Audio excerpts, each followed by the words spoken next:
गुरु प्यारी सात संगत जी, प्रेम से कहिए धनंकार जी। आशा करती हूँ आप सभी संत सतगुरु माता जी के आशीर्वाद से बहुत खुश होंगे।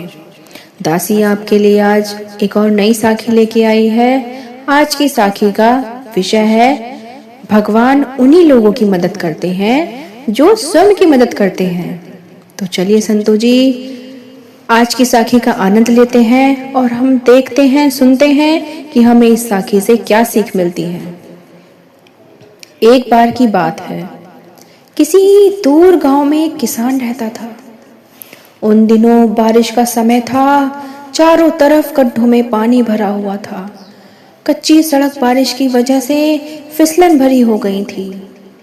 सुबह सुबह किसान को बैलगाड़ी लेकर कुछ धन कमाने बाजार जाना होता था, लेकिन आज बारिश की वजह से बहुत दिक्कत हो रही थी। फिर भी किसान धीरे धीरे सावधानी पूर्वक बैलगाड़ी लेकर बाजार की ओर जा रहा था।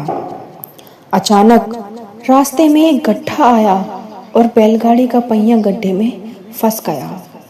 कीचड़ भरे गड्ढे से निकलना काफी मुश्किल था। बैल ने भी अपनी पूरी ताकत लगाई, लेकिन सफलता नहीं मिली। अब तो किसान बुरी तरह परेशान हो उठा। उसने चारों तरफ नजर घुमाई, लेकिन खराब मौसम में दूर दूर तक उसे कोई नजर नहीं आया। किसान सोचने लगा कि किससे मदद मांगे, कोई इंसान दिखाई ही नहीं दे रहा। किसान दुखी होकर एक तरफ बैठ गया और मन ही मन अपने भाग्य को कोसने लगा कि हे भगवान, ये तूने मेरे साथ क्या किया? कोई आदमी भी नहीं दिखाई दे रहा। इतना खराब नसीब तूने मेरा क्यों बनाया है? तूने मेरे साथ ऐसा क्यों किया? किसान खुद के भाग्य को बहुत कोसा जा रहा था, भगवान को बुरा भला बोल रहा था और अपने भाग्य को बहुत कोस रहा था। तभी वहां से एक सन्यासी गुजरे। उन्होंने किसान को देखा तो किसान सन्यासी के पास जाकर अपनी परेशानी बताने लगा।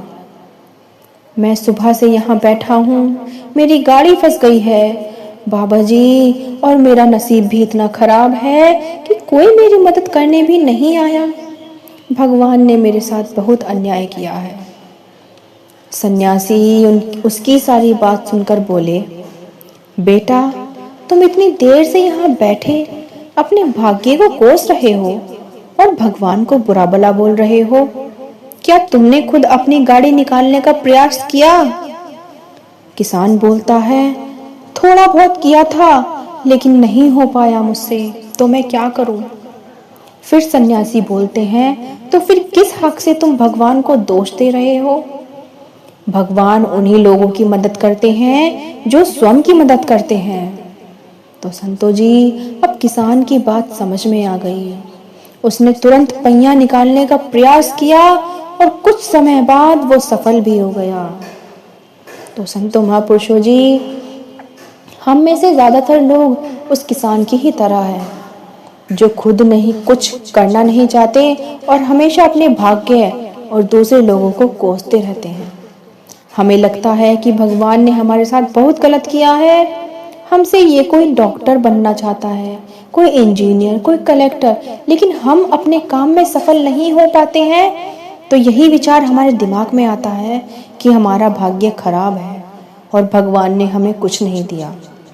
लेकिन हम भूल जाते हैं कि जब तक हम मेहनत नहीं करेंगे तो हम सफल कैसे होंगे। उसमें भगवान की कोई गलती नहीं होती है। हम सबको एक बहुत अमूल्य चीज दी गई है, ये है शरीर। आपके अंदर हर सामर्थ्य है, तो फिर आप अपने भाग्य भरोसे क्यों बैठे हो? भगवान उन्हीं लोगों की मदद करते हैं जो खुद की मदद करते हैं।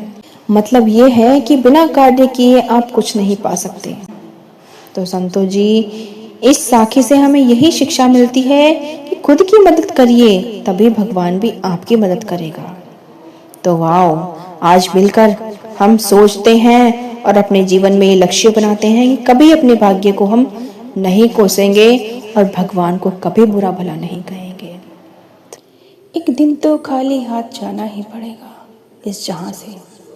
क्यों करता है तू गुमान, इस अपने शरीर पर, अपनी धन संपत्ति पर। हे मानव, क्यों करता है तू गुमान? यह जिस्म तो किराए का घर है, एक दिन खाली करना पड़ेगा। सांसें हो जाएंगी जब हमारी पूरी यहाँ से, रूह को तन से अलविदा कहना पड़ेगा। वक्त नहीं है तो बच जाएगी गोली से भी, समय आने पर ठोकर से मरना पड़ेगा। मौत कोई रिश्वत लेती नहीं कभी, सारी दौलत को छोड़ के यहाँ से जाना पड़ेगा, जाना पड़ेगा। ना डर यूं धूल के ज़रा से एहसास से तू, एक दिन सबको मिट्टी में मिलना पड़ेगा। सब याद करें दुनिया से जाने के बाद तुझको, दूसरों के लिए भी थोड़ा जीना पड़ेगा। मत कर गुरूर किसी भी बात का ए मेरे दोस्त, मत कर गुरूर किसी भी बात का ए मेरे दोस्त। तेरा क्या है, क्या साथ लेके जाना पड़ेगा। इन हाथों से करोड़ों कमा के भले ही तू यहाँ खाली हाथ आया, और खाली हाथ हमें जाना पड़ेगा। ना भरियूं जेबे अपनी बेईमानी की दौलत से, कफन को बगैर जेब के ही ओढ़ना पड़ेगा।